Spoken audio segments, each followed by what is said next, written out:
Аламдан келген каттар.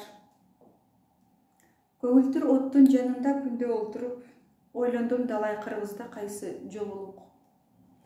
Жомоктун сыры алдыма кайра төгүлсө, окудум жазуу барасың сырга жолугуп. Жан дүйнөм түгөл,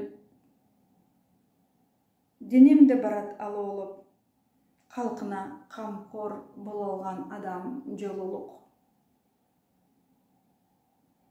Колуңа ал бал китепти, таштап жерге салбагын. Бакытың ал, байлыгың ал, бийик жерде кармагын. Пейлиң тарып, ичиң муздап, кыйноо сага келгенде, барагын ачы бул китептин, акылын ук о пенде. Боюңдагы бүлүк таркайт, аздап сага күч толот, күмөн сүнгөн бул жашоонун баркы кайра козголот.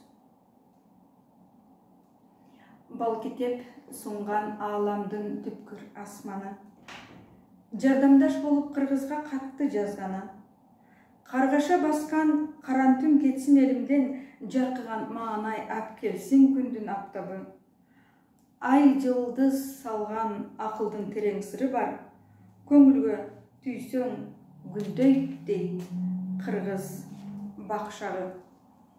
Өмүрбү Бибигалиева, Бал китеп 2-том.